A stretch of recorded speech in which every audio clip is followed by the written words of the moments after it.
Hello বন্ধুরা, আমি পিউ। তোমাদেরকে অনেক অনেক স্বাগত আমার নতুন একটা ভিডিওতে। নতুন একটা দিনের নতুন ভিডিও নিয়ে চলে এসেছি। সকালবেলা ঘুম থেকে উঠে সমস্ত বাসি কাজ করে নিয়ে নিজেও ফ্রেশ হয়ে নিলাম। এখন এই গরমকাল পড়ার থেকে আমি এই আইস রোলারটা ইউজ করছি। এটা বেশ ভালো কিন্তু। তারপরে একটু জল খেয়ে নিলাম, তারপরে চলে আসলাম রান্নাঘরে আজকে বানাবো একটু চিকেনটা আমি একটু ম্যারিনেট করে রাখবো। আমার কেন জানি না নর্মালভাবে থেকে মনে হয় যেন ম্যারিনেট করে রাখলে চিকেনটার টেস্টটা যেন অনেক ভালো লাগে। দেখো, নর্মালভাবে আমি ম্যারিনেট করছি, যা যা মশলা লাগে আর কি, নুন, হলুদ, জিরের গুঁড়ো, আদা, রসুন, এগুলো সমস্ত কিছু দিয়ে নিয়েছি। একটু শুকনো লঙ্কার গুঁড়ো দিয়েছি, আমি আবার একটু কাঁচা লঙ্কাও দিয়েছি, কারণ বেশি গুঁড়ো লঙ্কাটা না আমি রান্নায় ইউজ করি না, কাঁচা লঙ্কাটাই দেওয়ার চেষ্টা করি আর কি।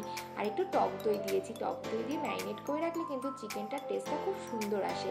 ম্যারিনেট করে আমি ঘন্টাখানেক রেখে দেবো, এখনই রান্নাটা করব না, কারণ আমি এখন গিয়ে একটু পড়তে বসবো। অনেকেই ভাবছে যে আমি কিসের পরীক্ষা দেবো, আমি এমএর পরীক্ষা দেবো। আর জানো তো, শরীরটা না এখনও খুব একটা ভালো না।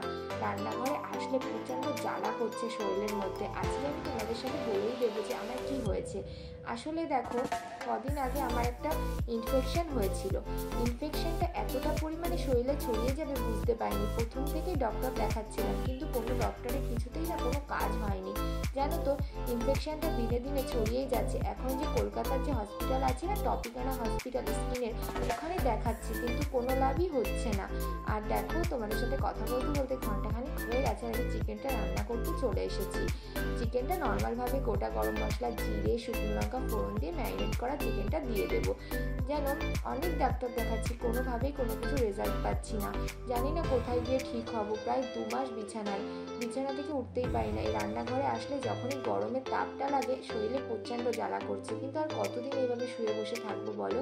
বর কতদিন এইভাবে অফিস যাওয়ার আগে রান্নাবান্না করে রেখে যাবে? আমার আর ভালোই লাগছে না এইভাবে দেখতে। তাই ভাবছি কি আস্তে আস্তে রান্নাবান্না, বাড়ির কাজকর্ম অল্প অল্প করে শুরু করেছি আর কি। যতই ভাবি যে শরীরের কষ্টটা ভুলে থাকার চেষ্টা করবো, কিন্তু ভুলে থাকতে পারিই না। তোমরা হয়তো মুখটা দেখে বুঝতে পারছো না, বাট আমার শরীরে 70% প্রায় ইনফেকশনে পুড়ে গেছে। সেই কারণে আমি নাইটি ছাড়া অন্য কোনো জামা কাপড় পরতে পারছি না। আগে জানো তো, একটু আমি নাইটি পরতে পছন্দ করতাম না, কিন্তু এখন আমার কাছে নাইটি পরা ছাড়া কোনো উপায়ই নেই, কারণ অন্য কোনো জামা পরলে পুরো জ্বালা করছে শরীরের মধ্যে। আর দেখো, তোমাদের সাথে কথা বলতে বলতে চিকেনটা আমার প্রায় রেডি হয়ে গেছে। চিকেনের মধ্যে আমি একটু নামানোর আগে কাস্তুরি মেথি, গরম মশলা দিয়ে দেবো।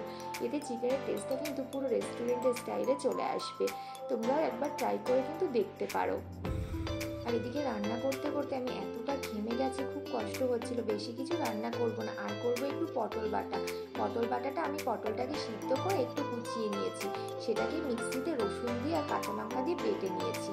আর তারপরে তেলের পরে কালো জিরে, শুকনো লঙ্কা, পেঁয়াজ দিয়ে সেই বেটে রাখা পটলটাকে দিয়ে দেবো। দিয়ে অনেকক্ষণ ধরে ভালোভাবে কষাতে যখন ওটা শুকিয়ে পুরো কড়াই থেকে উঠে আসবে, নামিয়ে নিলেই হয়ে যাবে কিন্তু পটল বাটা। ও আর একটু চিনি দিয়েছি, চিনিটা তোমাদের পরিমাণ মতন দিও, খেতে কিন্তু বেশ ভালো লাগে। আমার তো এই পটল বাটা হলে আর কিচ্ছু লাগে না, এই পটল বাটা দিয়ে এক থালা ভাত খেয়ে নিতে পারি আমি।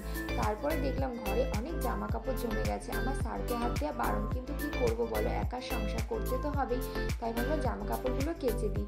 জামা কাপড়গুলো কেচে ছাদে দিতে গেছিলাম। ছাদে দেখি এত গরম রোদ, এই বৃষ্টি হচ্ছে দেখো, তারপরও গরম যেন একটুও কমে না। যেই রোদ ওঠে আবার সেই গরম শুরু হয়ে যায়। কি করব, করতে তো হবে। আবার 10 বার করে জামা কাপড়গুলো তুলতেও আসতে হবে। এখন রোদ তো পরেক্ষণই বৃষ্টি, কি করব। আর জানো তো, কোনো হিপিতে, মজে, ইনস্টাগ্রামে কিছুতে আমি ঠিক করে ভিডিও দিতে পারছি না। অনেকদিন কোনো রিলস ভিডিও শ্যুট করিনি, ভাবছি কালকে থেকে একটু করব। আজকের ভিডিও এই পর্যন্ত। ভালো লাগলে ভিডিওটি লাইক